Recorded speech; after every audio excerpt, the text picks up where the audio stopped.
folks, welcome back to the Corvette experience.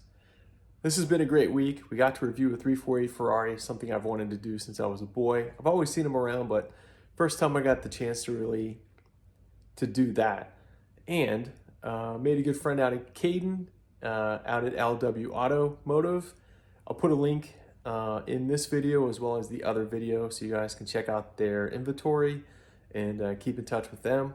We're back in the Brad Cave and we're going to check out the differential at this point because I've done some more research and I believe I know what I need to start with to get the car back on the road and maybe have a more comfortable experience putting it up on the lift at the Hilltop barn to then take out the transmission and overhaul the drivetrain. But at this point, let's check out the differential because if we think back on the last posting of why we were going to take out the drivetrain and transmission, we started experiencing a noise coming out of the drivetrain and thought maybe was it transmission? Was it somewhere between the engine and the transmission, or the transmission and the drive shaft down back to the differential? And it turns out this howling sound that is referenced a lot really comes out of the differential when there is a lack of fluid and or there's a damaged pinion gear, which might be the case. I don't know if it's damaged yet, but as it sits now, I checked it out and it's definitely low on fluid, which means I should add some. By adding it, I'm wondering if we'll reduce the noise and get into a comfortable situation to get it back to the Hilltop barn so we can put it back on the lift. I'm gonna actually let you take a peek into the differential and see what it looks like at this point with the lack of fluid. There obviously is a need to replace the main seal in the front of the differential. You can see a lot of the fluid coming out of there, and that's probably something that should have been done a long time ago. But here we are. We're going to order a new seal no matter what. We're going to get that fixed in the garage, and then we'll take the car out.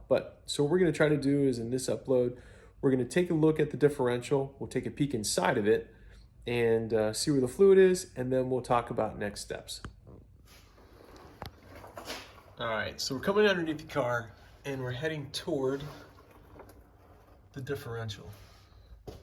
There's the wood holding the back up with my jack, and now we kind of get access to the area. So let's see here, what's a better view? Not easy to get a view back here. All right, here we go.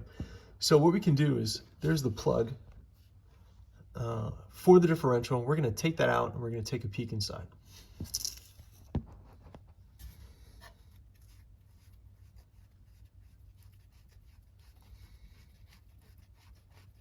So it's no surprise that there's lots of noise coming from this.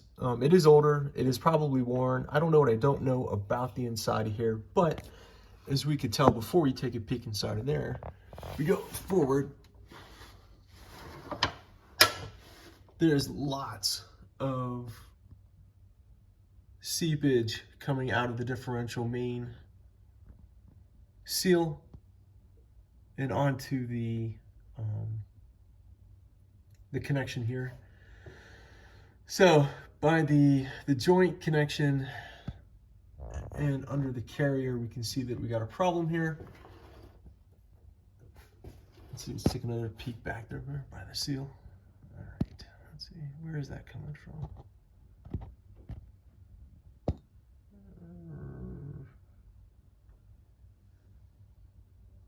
I don't know. Well, it's definitely all over that part of the joint. And so we need to really figure out that. If we go forward, it starts to get drier. So we know it's isolated to this area. Of course, it's coming out there. So we got a failure there. That's not a terribly hard thing to do with the car jacked up. But what is taking out the transmission is, all right, so let's get back to here. All right, so we've taken out the plug. Now let's take a peek inside.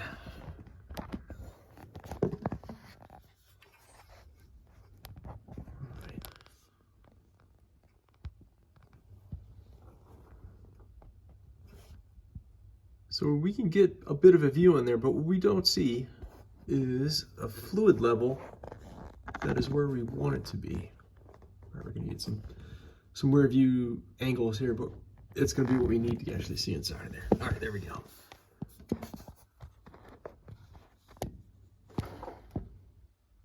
All right, there we go. All right, so looking inside, we can definitely see a lack of fluid. It should be, I believe, up to about where the plug ends or starts at the bottom of it here. So just about here. The fluid level should be about there and dripping out. It is not. So we have a lack of fluid. The problem is the howling coming from a damaged pinion gear or lack of fluid or both? The gear looks pretty decent there. Not too bad. I'll move it around.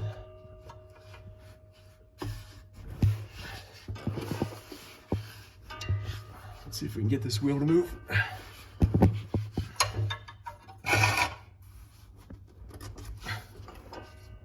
All right, hold on.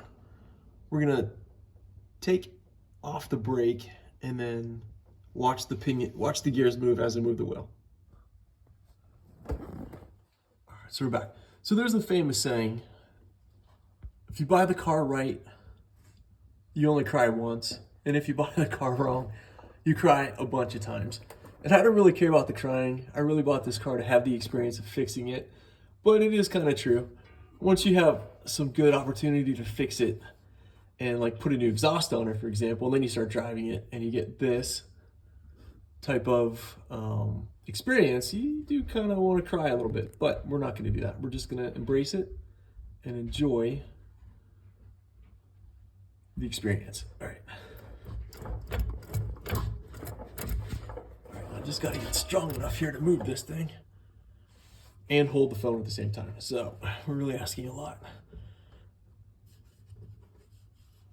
There we go. Let's grab onto something. It wants to move, but I can't. I'm not strong enough, I guess. Well, at least we're trying. But I don't know. We can see the gear. Gears don't look too bad. That part of it, at least. The fluid is definitely low. So I think what we're going to try is add.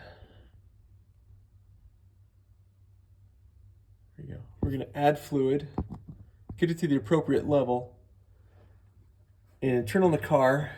I think I've got a dead battery too, so we'll have to replace that, I think. The power is not looking too good because it's been sitting for a little while here. But we're going to do just that. All right. We got that look. We have an idea. I'm going to try to move the tire one more time. Hold on.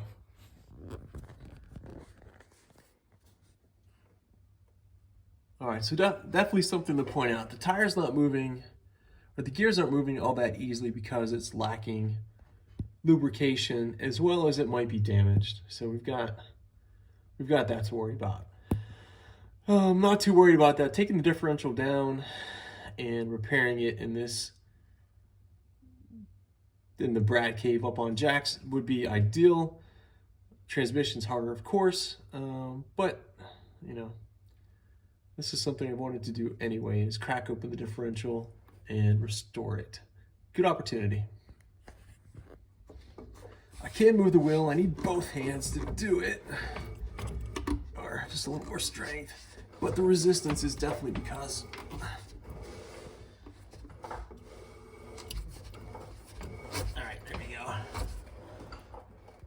you can hear me struggling, can't you? All right, at least we got some motion out of it. All right, so we're gonna add some fluid here and see what happens. So from what I read and what we should be using is this high performance gear 80W to 90W gear oil, and it's got a good application bottle, and so adding it's not gonna be that bad. Don't know how much to add, but we're gonna add it until we get it to the level to where it drips down. You can find many things, especially you can find many videos on differentials and adding the fluid, as well as in the maintenance manual, it talks about level as well. So we're gonna at least add some and see if we can get a little less friction as we turn it. All right, so I'm happy to figure out that there is a differential issue. Not gonna be a bad fix, but I'm not gonna add oil at this point because I think the better way to do it would be to drain what is in there and then add new to it. I don't have an extraction pump at this point, so I'm gonna pick one of those up. So after I pick that up, we'll come back, I'll post a video to where I'm taking out the fluid, adding new fluid in, and then rolling it at the same time. So stay tuned. So until next time, if we didn't know, we're definitely gonna find out. Thanks for joining, thanks for subscribing, thanks for commenting, and see you next time.